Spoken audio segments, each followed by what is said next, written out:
Hello बच्चों, हम कक्षा 12 की भौतिक विज्ञान के चैप्टर 5 का अध्ययन कर रहे हैं। और पिछला जो वीडियो हमने बनाया उस वीडियो में हमने विद्युत धारा को समझा, धारा घनत्व को समझा, साथ ही ये समझा कि किसी चालक में इलेक्ट्रॉनों का प्रवाह होता कैसे है। धात्विक चालकों के लिए जब विद्युत क्षेत्र नहीं लगाया जाता है तो उसकी इलेक्ट्रॉनों की जो गति होती है वो यादृच्छिक होती है, और जब विद्युत क्षेत्र लगा दिया जाता है तो वो गति संशोधित हो जाती है और एक निश्चित दिशा में इलेक्ट्रॉन प्रवाह करने लगते हैं। परिणाम स्वरूप हमें धारा मिलती है। आज हम ये जानने की कोशिश करेंगे कि ये इलेक्ट्रॉन चल के आगे बढ़ते कैसे हैं, यानी इलेक्ट्रॉन गति किस प्रकार से करते हैं, यानी अपवाह किस प्रकार से करते हैं। कल के वीडियो में हमने ये आपको बताया था कि इलेक्ट्रॉन जब एक सिरे से दूसरे सिरे की ओर गति करते हैं तो इस गति को हम अपवाह कहते हैं।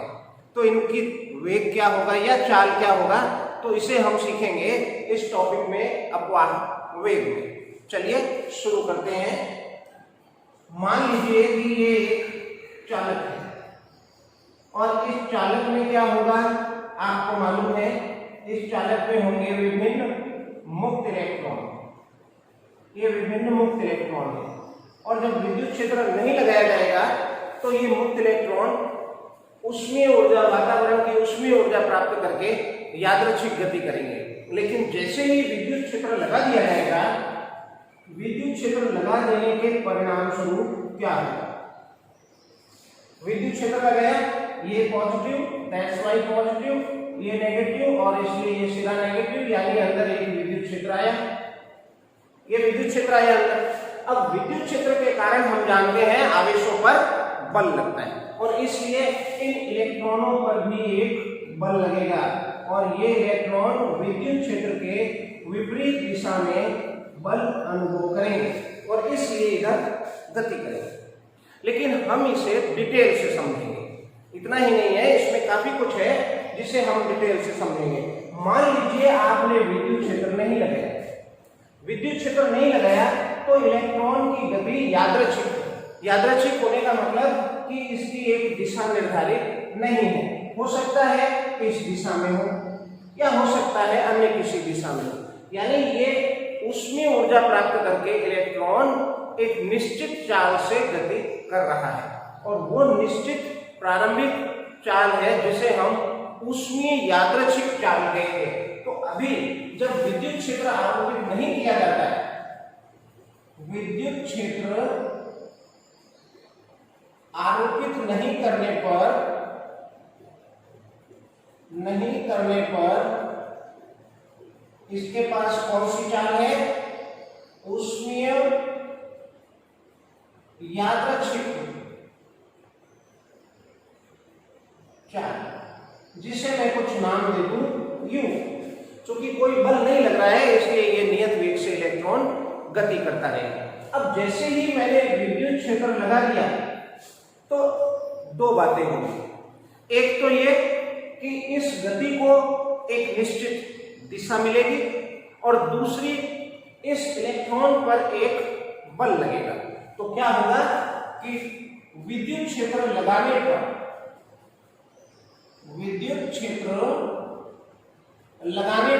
क्या होगा बच्चों, दो बातें होंगी।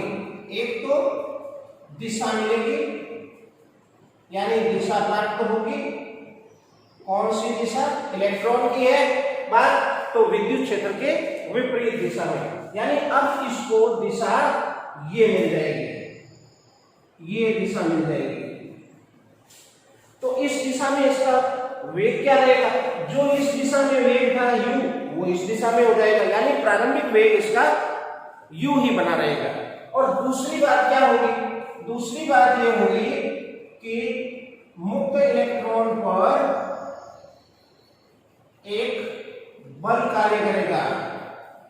बल के परिणाम स्वरूप क्या होगा, बल के परिणाम स्वरूप ये होगा कि इस इलेक्ट्रॉन का जो प्रारंभिक वेग u था, क्यों था, ऊष्मीय यादृच्छिक वेग के कारण, ऊष्मीय चाल के कारण, अब इस प्रारंभिक वेग में वृद्धि होने लगेगी क्योंकि बल लगेगा लगेगा तो त्वरण आएगा, और त्वरण आएगा तो इसके वेग में वृद्धि होगी, क्योंकि हम जानते हैं सिंपल इलेक्ट्रॉन के कारण बल जो लगेगा F बराबर क्या लगेगा E, और न्यूटन के अनुसार हम जानते हैं F बराबर ma।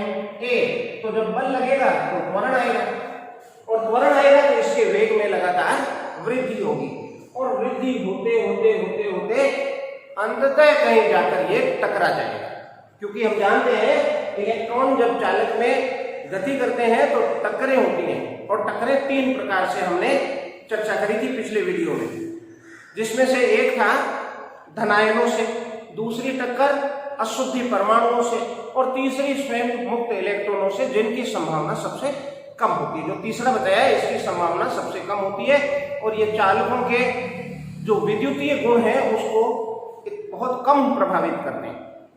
मेरा टक्कर होगी, और जैसे ही इसकी यहां जाके मान लेते हैं टक्कर हुई, इस जगह पर जाकर टक्कर हुई, तो टकराने के बाद जैसे ही टकराएगा अपनी संपूर्ण ऊर्जा खो देगा।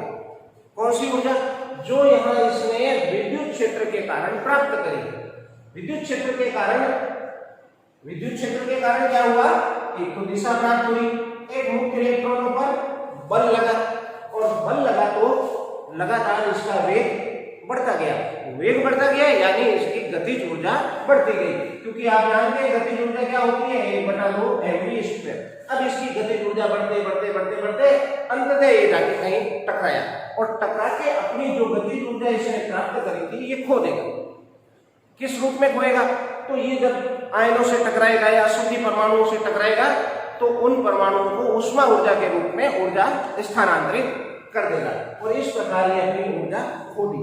जो इसने विद्युत क्षेत्र से प्राप्त करी वो ऊर्जा खो दी। इसके बाद क्या होगा? इसके बाद पुनः, चूंकि इसके पास उसमें यादृच्छिक चाल है, और पुनः ये u प्रारंभिक वेग से गति करना प्रारंभ करेगा। फिर वही कहानी दोहराई जाएगी, प्रारंभिक चाल फिर u, और फिर इसका वेग बढ़ेगा, बल लगेगा, वेग बढ़ेगा, और अंततः जाके टकराएगा, और इस प्रकार प्राप्त ऊर्जा को ये ऊष्मा ऊर्जा के रूप में खोता रहेगा। तो इस प्रकार लगातार इलेक्ट्रॉन आगे गति करेगा, और टक्कर होगी, ऊर्जा खोएगा, और फिर ये चलना शुरू होगा, और इस तरह से ये प्रक्रिया दोहराई जाएगी। तो आप यहां समझ सकते हैं कि इलेक्ट्रॉन जो चालक में गति कर रहा है इसका वेग एक निश्चित सीमा से ज्यादा नहीं बढ़ पाएगा। एक निश्चित इसका औसत वेग अगर हम निकाल सकें कि किस औसत वेग से ये गति कर रहा है, क्योंकि यहां से चला प्रारंभिक वेग u, वेग बढ़ता गया, फिर ऊर्जा खो दी, फिर u वेग से चला, फिर वेग बढ़ा, फिर खो दी। अगर हम इनका एक औसत निकाल लें तो हमें एक ऐसा वेग प्राप्त हो जाएगा जिसके लिए हम कह सकते हैं कि किसी चालक में इलेक्ट्रॉन किस वेग से गति करता है, और उसी वेग को हम यहाँ अपवाह वेग कहेंगे। कहीं कहीं इसे अपवाह चाल नाम दिया गया है, और कहीं कहीं वेग दिया गया है। इसका कारण वेग इसलिए कह दिया है क्योंकि इलेक्ट्रॉन जो गति कर रहा है इसके पास एक निश्चित दिशा है। इलेक्ट्रॉन पर बल लग रहा है, बल के कारण एक निश्चित दिशा है, और दिशा जुड़ने के कारण इसे हम अपवाह वेग कहते हैं। तो हम अब ज्ञात करेंगे कि वो अपवाह वेग कितना है। ठीक है, इसलिए मैं यहां थोड़ा कुछ लिखूं कि ये लिख लेना, विद्युत क्षेत्र नहीं लगाने पर ये होता है, तो मैं लिखूं अतः विद्युत क्षेत्र आरोपित करने पर मुक्त इलेक्ट्रॉन प्रारंभिक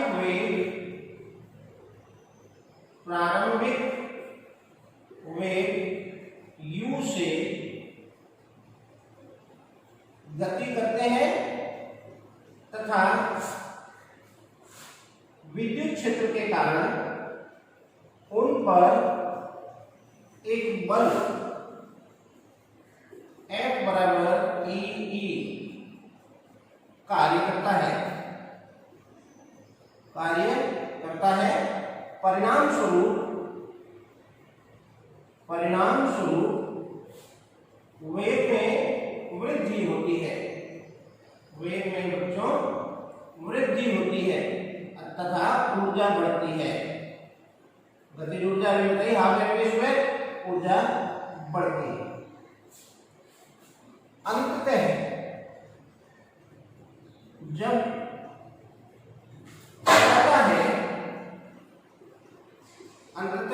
टकराता है, तो विद्युत क्षेत्र के कारण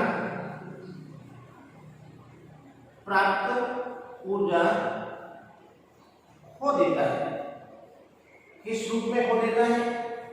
प्राप्त ऊर्जा खो देता है। किस रूप में? आप यहां ब्रैकेट में लिख दें, जो कि चालक में ऊष्मा ऊर्जा के रूप में, ऊष्मा ऊर्जा के रूप में व्यक्त होती है। बच्चों खो देता है। पुनः U प्रारंभिक वेग से गति करता है तथा वही प्रक्रिया दोहराई जाती है, अब आपने ये बात समझ ली कि लगातार हर बिंदु पर इसका वेग भिन्न है। तो हम इलेक्ट्रॉन का वेग कैसे दर्शाएं? तो हमारे पास एक ही तरीका है, हम इसके सभी वेगों का औसत प्राप्त कर लें। यहां हम ये मान के चल रहे हैं कि इसमें जितने भी मुक्त इलेक्ट्रॉन हो सभी एक समान वेग से, मतलब एक ही तरह से व्यवहार कर रहे हैं और एक ही U प्रारंभिक वेग से गति कर रहे हैं। तो अब इसका हम औसत ले लें तो हम उसको अपवाह वेग कह सकते हैं। तो ये औसत क्या होगा? तो मैं यहां लिखूं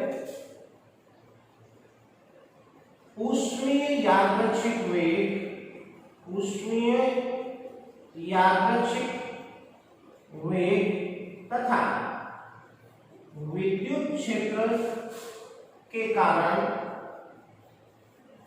प्राप्त वेगों के औसत मान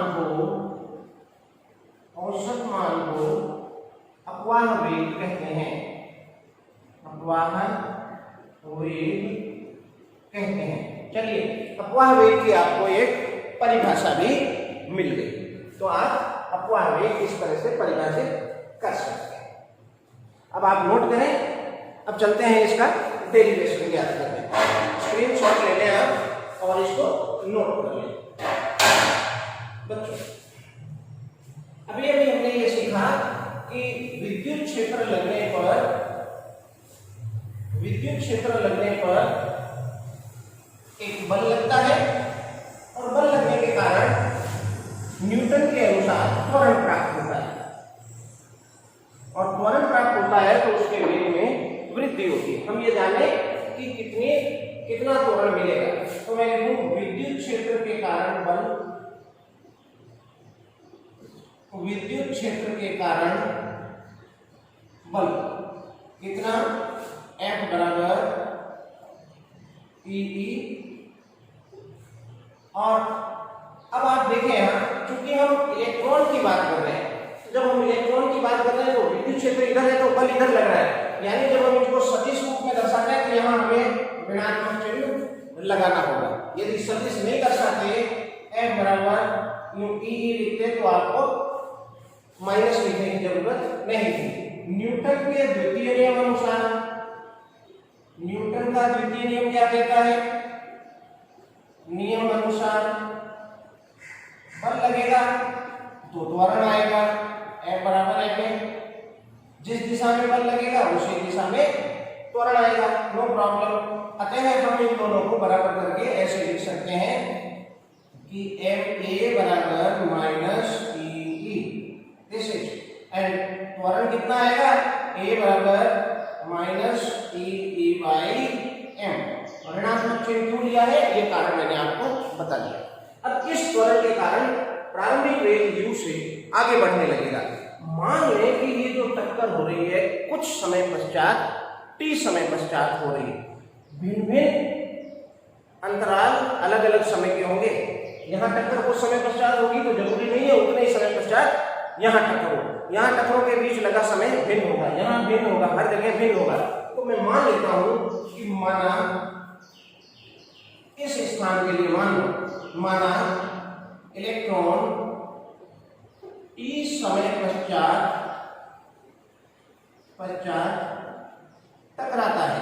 किससे टकराता है ये क्लियर है। अतः t समय पश्चात प्राप्त वेग, जब टकराएगा तो टक्कर से ठीक पहले उसका वेग क्या होगा, ये भी हमें गति के समीकरणों से ज्ञात करने की स्वतंत्रता है। तो हम लिखा लगाते हैं गति की द्वितीय समीकरण,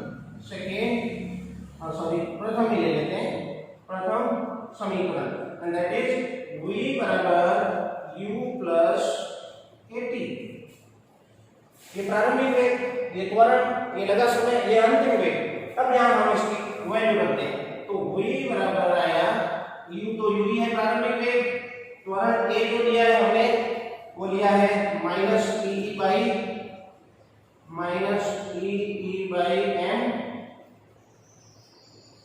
ये वेग ले रहे हैं, सदिश ले रहे हैं। चलिए ठीक है। अब t तो ये वेग आएगा जब यहाँ पहली बार जब हम विचार कर रहे हैं यहाँ टकराने से ठीक पहले ये वेग होगा, लेकिन जरूरी नहीं है अगली जब टक्कर हो तो ठीक यही वेग होगा। यहाँ कुछ भिन्न होगा, इस जगह टकराएगा तो भिन्न होगा, आगे टकराएगा तो भिन्न होगा, आगे टकराएगा तो भिन्न होगा। तो हमारे पास तरीका क्या है, तरीका ये है कि इनका आप औसत प्राप्त कर लो। तो मैं लिखूं अतः औसत प्राप्त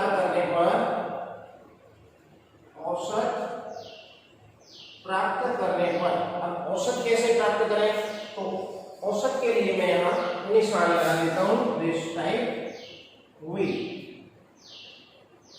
u माइनस, औसत के लिए निशान है, सिंबल है ये minus e t by m। अब आप इन पे एक एक पे विचार करें। यहाँ ये जो है, यहाँ औसत u क्या है, यह ऊष्मीय यादृच्छिक वेगों का वेग का औसत है। और आप समझ रहे थे कि जब विद्युत क्षेत्र नहीं लगा हो तो इधर जाएगा, कभी इधर मुड़ जाएगा, कभी इधर, इस प्रकार जो इनका औसत आएगा वो शून्य आएगा। तो उसमें यादृच्छिक वेगों का औसत शून्य आएगा। बच्चों अब चूंकि इसको मैं जब देखूं तो यहाँ पर एक तो E, एक M कांस्टेंट है, क्योंकि इलेक्ट्रॉन का आवेश कांस्टेंट, द्रव्यमान इलेक्ट्रॉन का कांस्टेंट, और जो हमने विद्युत क्षेत्र लगा दिया है ये विद्युत क्षेत्र भी कांस्टेंट है। तो हम इसको बाहर निकाल सकते हैं, क्योंकि कांस्टेंट का औसत उतना ही आएगा, इसलिए उसको आप बाहर निकाल सकते हैं। तो जो पीछे बचेगा यहाँ, वो पीछे बचेगा T। ये क्या है, ये है दो क्रमागत टक्करों के मध्य, दो क्रमागत टक्करों के मध्य लगे समय का औसत मान है, औसत मान है, जिसे माध्य मुक्त समय कहेंगे। एक दो में जिसे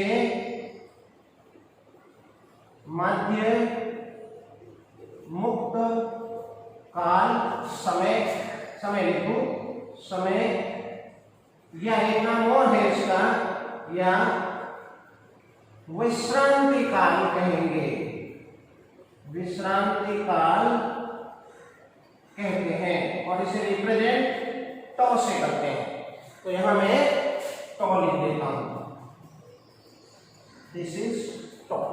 अब आप विचार करें, ये क्या है, ऊष्मीय यादृच्छिक वेगों का औसत। ये क्या है, विद्युत क्षेत्र के कारण प्राप्त वेगों का औसत, क्योंकि यहाँ त्वरण है इसमें, और विद्युत क्षेत्र के कारण त्वरण उत्पन्न हो रहा है, बल लग रहा है, और बल लग के वेग बढ़ रहा है, यानी ये जो विद्युत क्षेत्र के कारण प्राप्त वेगों का औसत है। और इन दोनों का परिणामी मान जो आएगा, जो मैंने परिभाषा दी कि उसमें यादृच्छिक वेग तथा विद्युत क्षेत्र के कारण प्राप्त वेगों के औसत मान को ही हम अपवहन वेग कहते हैं, और इसलिए इसे हम अपवहन वेग कहेंगे। मैं लिखूं तीसरी बात, v जो है अपवहन वेग बच्चों कहलाता है। इसे हम क्या लिखेंगे, vd। vd means drift velocity या अपवहन वेग।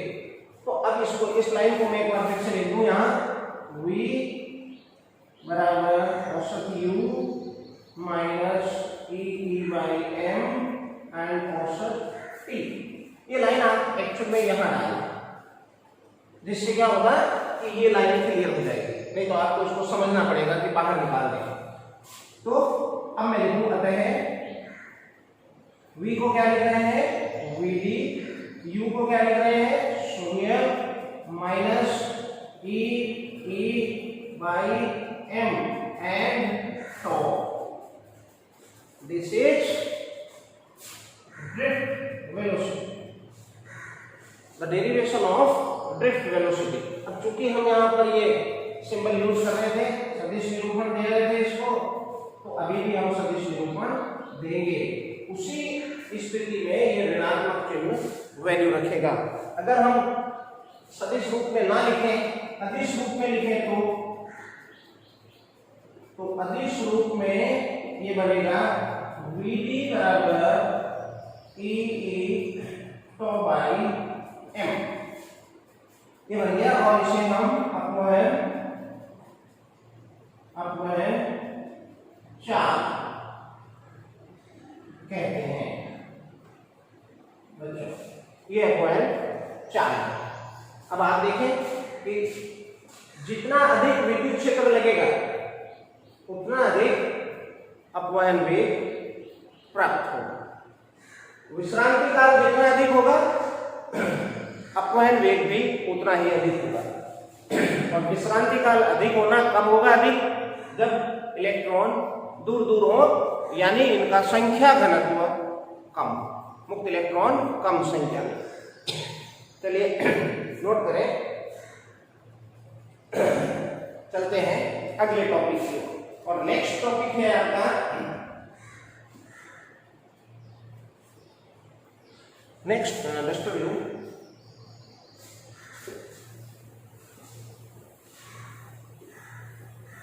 आप नोट कर लें, उसको पुनः एक बार समझ के बिना देखे लिख भी लें, और साथ ही साथ इसे याद कर लें तो बहुत आसानी रहेगी।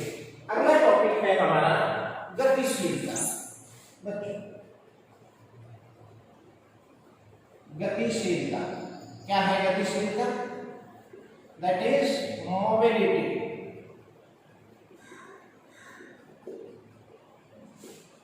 गतिशील,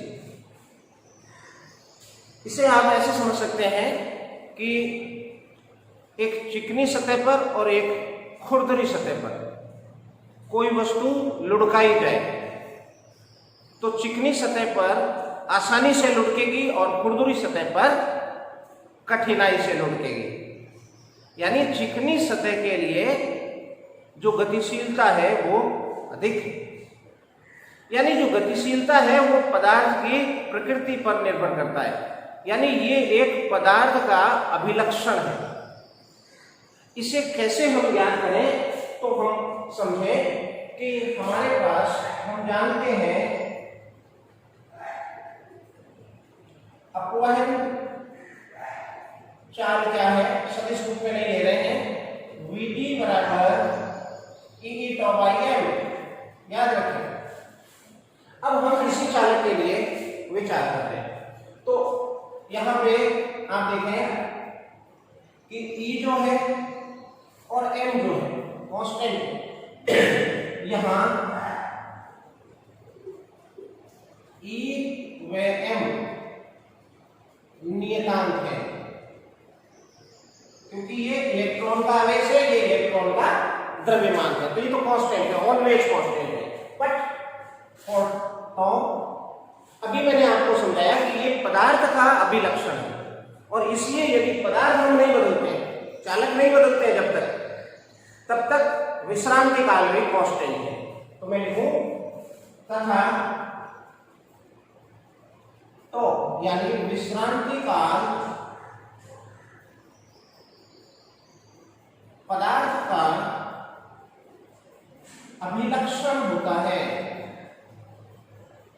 अभिलक्षण होने के कारण पदार्थ विशेष के लिए, यानी किसी एक पदार्थ के लिए, पदार्थ विशेष के लिए, पदार्थ विशेष का मतलब किसी एक पदार्थ के लिए, पदार्थ विशेष के लिए नियतांक होता है, नियतांक होता है। तो कौन कौन नियतांक है? यहां एक तो E, एक टॉ, एक M, इसी में से निकाला और आते हैं E बाई M कंप्लीट एक नियतांक है जिसे इसे ही गतिशीलता कह रहे हैं, यानी यही गतिशीलता की वैल्यू को डिफाइन करेगी, जिसे गतिशीलता कहते हैं बच्चों। और इसे रिप्रेजेंट म्यू से करते हैं। Mu is the symbol that represent mobility या गतिशीलता। अतः कैसे लिख सकते हैं हम इसे? अतः Vd बराबर, देखें ये तीनों मिलके क्या बन गया? म्यू, और पीछे है E, यानी म्यू E। अब ये आपको इन चार ले रहे हैं तब तक तो ठीक, और सदिश रूप में लेते हैं तो सदिश रूप में लेते हैं तो Vd सदिश बराबर म्यू E सदिश।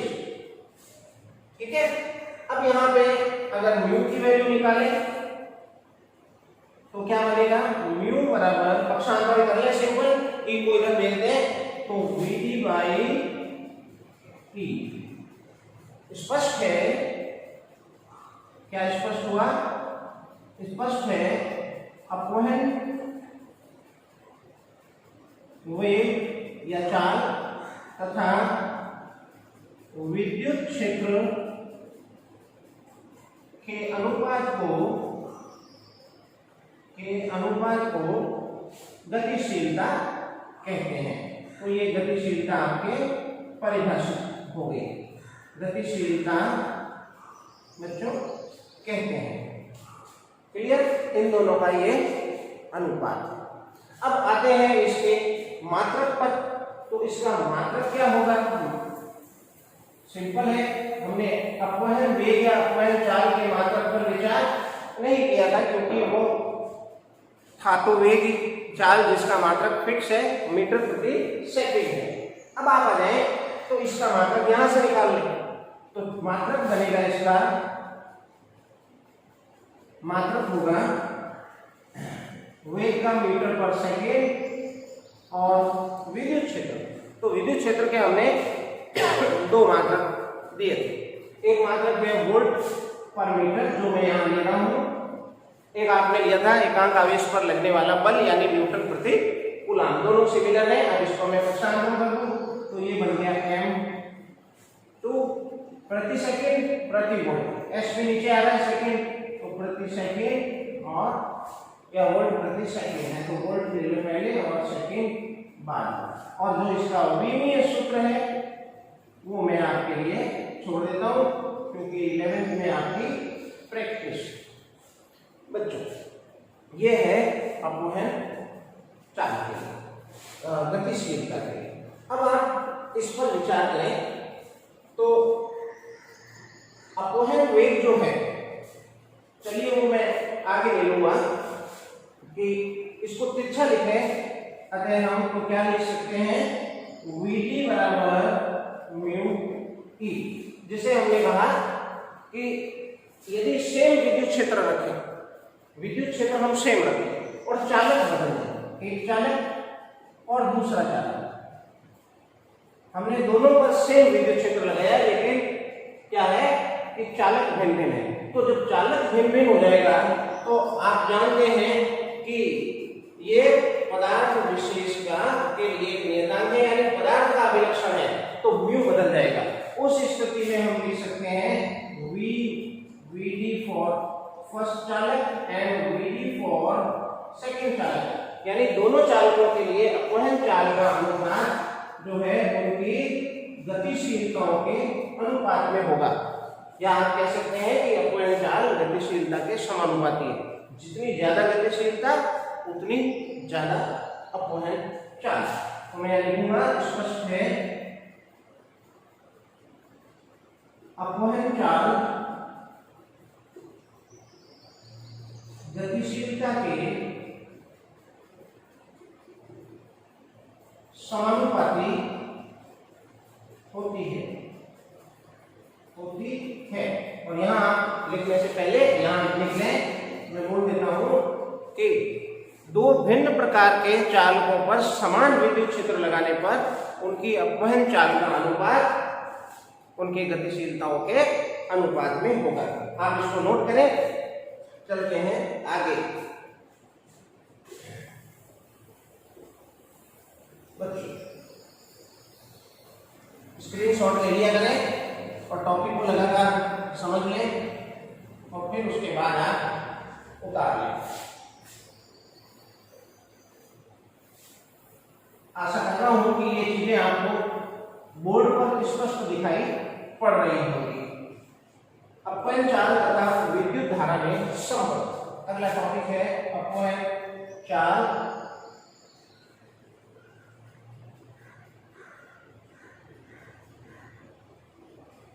तथा विद्युत धारा में संबंध होना चाहिए या नहीं होना चाहिए? क्यों? क्योंकि विद्युत धारा क्या है? आवेशों के प्रवाह के कारण, और आवेशों का प्रवाह, इलेक्ट्रॉनों के प्रवाह की जो चाल है उसका नाम है अपवाह चाल, यानी इन दोनों में एक संबंध होना चाहिए। तो मैं यहाँ पर मान लेता हूं कि ये मेरे पास एक चालक है, ठीक है, मान लिया मैंने ये एक चालक है, और इस चालक पर जैसे ही विद्युत क्षेत्र लगाऊंगा, मान लेंगे कि विद्युत क्षेत्र लगाया तो क्या होगा आपको समझ में आ चुका है, और धारा प्राप्त होगी। कितनी धारा प्राप्त होगी वो हम जब ज्ञात करेंगे तो कुछ न कुछ उसका संबंध जो है इससे अपवहन चाल से आएगा। इसके लिए मैं सबसे पहले मान लेता हूं कि माना कैपिटल L लंबाई के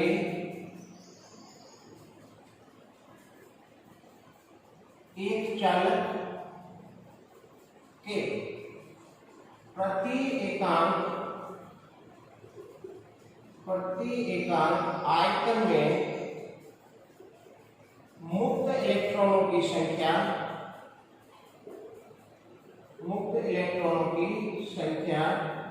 स्मॉल n है। इसे क्या बोलेंगे हम?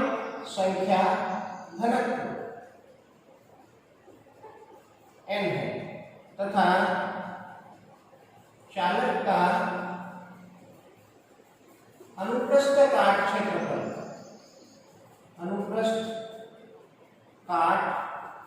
क्षेत्रफल कैपिटल A है। हम सब धात्विक चालकों पर ही विचार कर रहे हैं। मतलब आगे अब हमें पहले ये पता करना है, हमें ज्ञात करना है विद्युत धारा। विद्युत धारा कैसे ज्ञात होगी? तो जाने विद्युत धारा क्या है, हम समझे हुए हैं कि विद्युत धारा आवेश और समय का अनुपात है। तो मैं मान लेता हूं कि यहाँ जब इस सिरे से इलेक्ट्रॉन चलेगा और इस सिरे तक पहुंचेगा तब तक ये कुछ समय डेल्टा टी लेगा। समय तो मान लिया मैंने, लेकिन आवेश कितना प्रवाहित होगा? मेरे पास क्या है?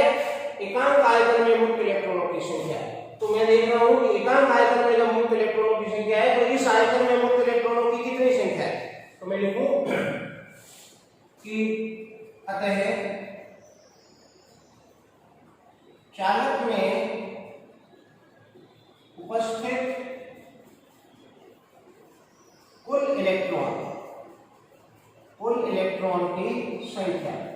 आपने क्या जानकारी मानी है कि एकांक आयतन में मुक्त इलेक्ट्रॉन n है, तो कुल इलेक्ट्रॉनों की संख्या क्या बनेगी? n इंटू आयतन। एकांक आयतन में n, तो टोटल आयतन में कितने? तो आयतन की मैंने गुणा कर दी। अब आयतन क्या होगा? यहाँ आयतन क्या होगा? सरलता के लिए मैं मानूं ये बेलनाकार चालक है, और बेलनाकार चालक का आयतन क्या होता है? बेलन का पाई आर स्क्वायर h।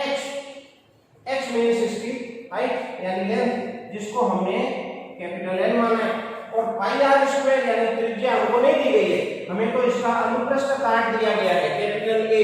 ये जो जानकारी है माना करके लिखी हुई, ये जानकारी आपको दी गई है। तो यहाँ मैं इस पाई आर स्क्वायर को रिप्लेस कर देता हूँ AC, और इसलिए आयतन बनेगा AN। अतः n बराबर कैपिटल N यानी कुल इलेक्ट्रॉनों की संख्या, कुल संख्या पर विचार करें NaN। बच्चों ये आवेश आ गया? नहीं, ये कुल इलेक्ट्रॉनों की संख्या है। आपने समझा था क्वांटीकरण में, आवेशों के क्वांटीकरण। एक इलेक्ट्रॉन हो तो आवेश है 1.6 × 10⁻⁻19, और n इलेक्ट्रॉन हो तो Ne, क्वांटीकरण सिद्धांत। तो मैं लिखूंगा है चालक में उपस्थित कुल आवेश, जिसे मैं नाम दे देता हूं Q या डेल्टा Q, कितना आया? NaNe। E से गुणा कर दिया क्योंकि आप जानते हैं आवेश क्या है? Q बराबर Ne, और n हमने यहाँ कुल आवेशों और कुल इलेक्ट्रॉनों की संख्या कैपिटल N ली है। ये कुल आवेश आ गया। अब मैं मान लूं लिखता हूं मैं कि माना इलेक्ट्रॉन डेल्टा T समय पश्चात चालक के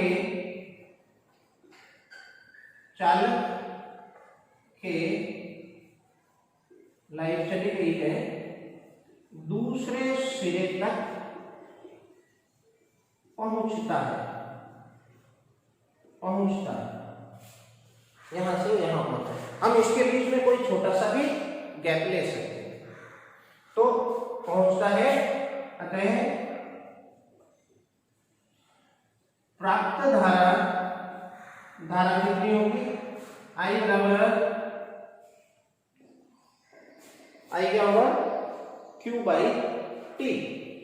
तो आवेश वेक्टर समय Q बाई दिस T। अब हम यहाँ Q की वैल्यू रख दें। हमने इसको डेल्टा Q लिया है आवेश को, तो मैं यहाँ पर डेल्टा Q ले लेता हूँ, नो प्रॉब्लम। अतः धारा बन गई I बराबर डेल्टा Q।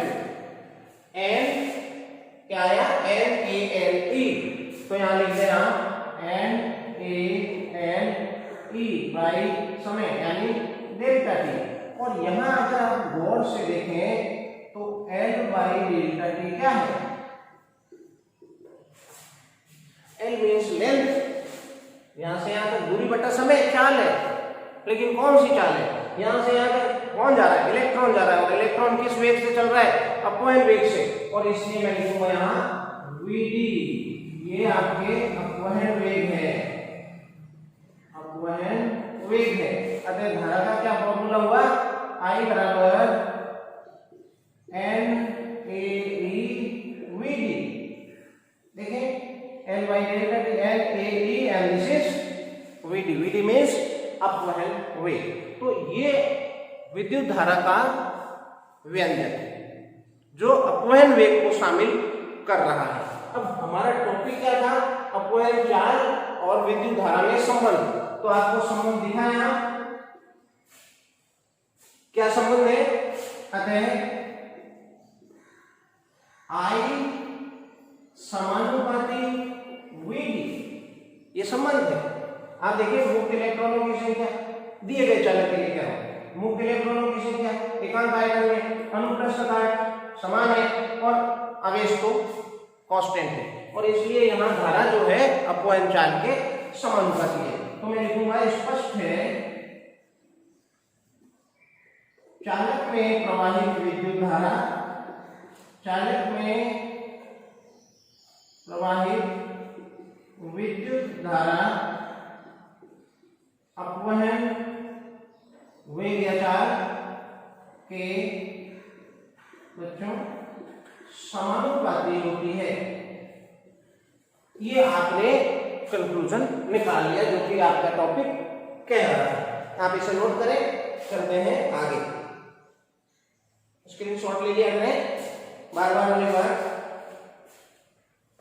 अब आगे बढ़े तो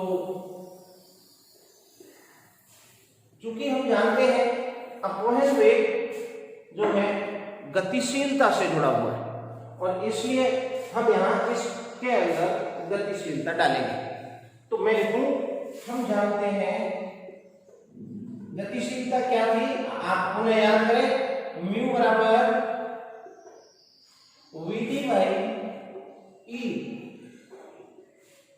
और इसलिए ये बन गया वीडी बराबर म्यू ई। तो हम लिख सकते हैं आई बराबर आई बराबर, आई लिखना है ना, हाँ, आई बराबर N A E mu E. फिर वही बात कि यहाँ पर जो धारा है वो गतिशीलता के भी समानुपाती है। पहले क्लियर था कि अपवहन वेग जो गतिशीलता के समानुपाती है, और इसलिए अपवहन वेग धारा के भी समानुपाती है, तो गतिशीलता भी समानुपाती है। लिखूं धारा, विद्युत धारा गतिशीलता के भी समानुपाती है। बच्चों समानुपाती होती है। अब एक फैक्टर और डाल देते हैं, क्योंकि हम जानते हैं, क्या जानते हैं, याद करें, क्या विद्युत क्षेत्र का विभवांतर से कोई संबंध है? हाँ है। क्या है? हम जानते हैं E बराबर V बाई L होता है, और इसको मैं काउंट करूं तो ये बनेगा, अतः I बराबर N A E mu, and this E means V by L, this V means विभवांतर। और यहां से आपको क्या समझ में आया? I समानुपाती V, यानी धारा विभवांतर के समानुपाती है, जो ओम का नियम के अनुसार है। तो मैं लिखूं अतः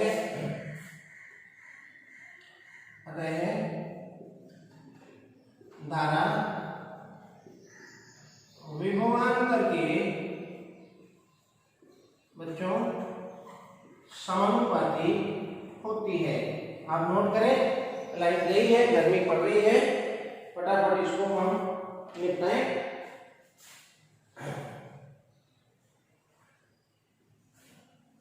ये मैं आगे बढ़ चुका हूं थोड़ा। अब आते हैं आगे। इसी में एक पॉइंट और है जो स्लिप ना हो जाए। अब देखिए, हम जानते हैं, क्या जानते हैं, I बराबर N A E V D. यदि हम चालक भिन्न भिन्न ले लें तो भिन्न भिन्न चालकों के लिए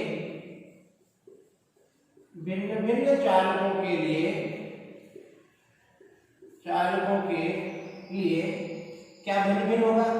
अनुप्रस्थ काट भिन्न भिन्न होगा, अपवहन चाल भिन्न भिन्न होगी, अपवहन चाल भी भिन्न भिन्न होगी भिन्न भिन्न चालकों के लिए, क्योंकि भिन्न भिन्न चालकों के लिए विश्रांति काल भिन्न भिन्न होगा, जो कि पदार्थ का अभिलक्षण है और बाकी कांस्टेंट है मान लें।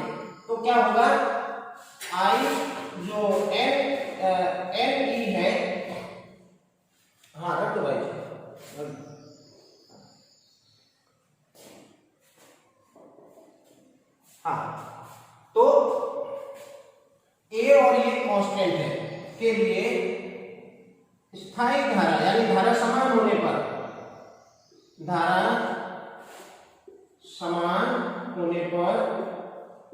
लिख सकते हैं एक VD बराबर नियत। क्यों लिख सकते हैं?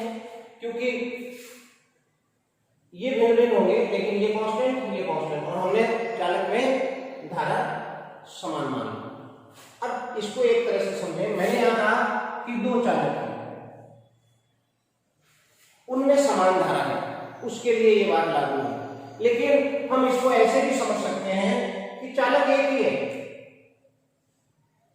लेकिन अनुप्रस्थ काट भिन्न है, तो भी यही बात लागू है।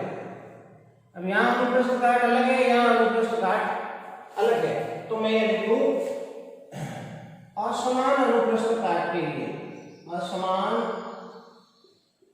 अनुप्रस्थ काट के चालक के लिए।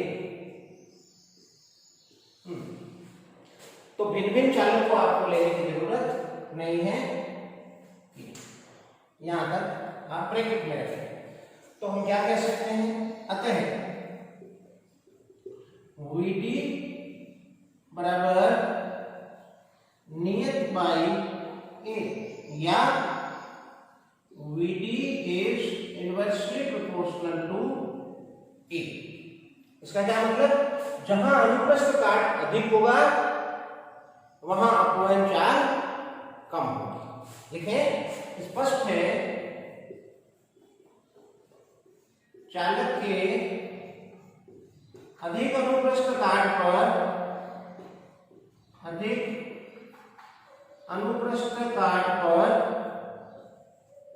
धारा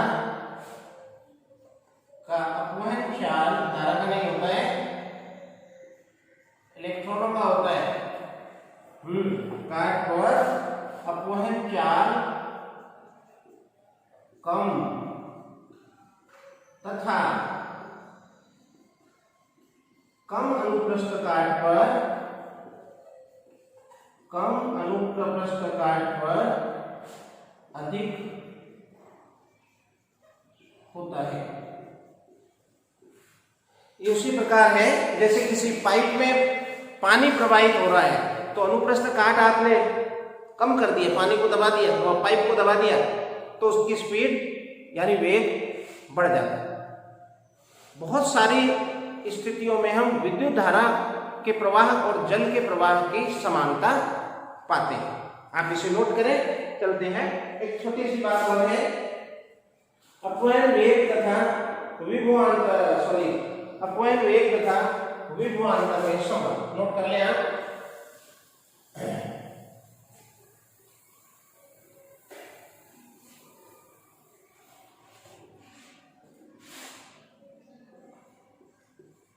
अपवहन वेग तथा विभवांतर में भी एक छोटा सा संबंध है जिस पर हम विचार कर लेते हैं। हम जानते हैं अपवहन वेग क्या है? VD बराबर E tau बाई m, ये अपवहन वेग। अब हमें संबंध ढूंढना है विभवांतर में, तो हमें विभवांतर लाना होगा तथा E बराबर अभी आपने देखा V बाई L, अतः VD बराबर E tau V by L, ये विभवांतर। तो क्या समझ में आया आपको? अपवहन वेग और विभवांतर में संबंध, अतः VD समानुपाती V, अर्थात लिखते हैं आप, मैं बोल देता हूं, अर्थात अपवहन वेग या अपवहन चाल विभवांतर के समानुपाती होती है। बच्चों, आज हमने इसके दो टॉपिक सीखे। दो टॉपिक में मुख्य टॉपिक तो हमारा अपवहन वेग ही था, और फिर हमने गतिशीलता समझी, और साथ ही साथ विद्युत धारा और अपवहन वेग में एक इम्पॉर्टेंट संबंध ज्ञात किया। इस टॉपिक में से मतलब जो ये चैप्टर है, इसमें से बोर्ड में 2 मार्क्स के 2 क्वेश्चन पूछे जाएंगे, और ये क्वेश्चन 2 मार्क्स का बनता है, इसलिए आप इसको सावधानी से समझें। आज के वीडियो में इतना ही। अगले वीडियो में पार्ट 3 में मैं फिर आपसे मिलूंगा और ओम के नियम से आगे की चर्चाएं जारी रखूंगा। आज इतना ही। पढ़ते रहिए। Thank you.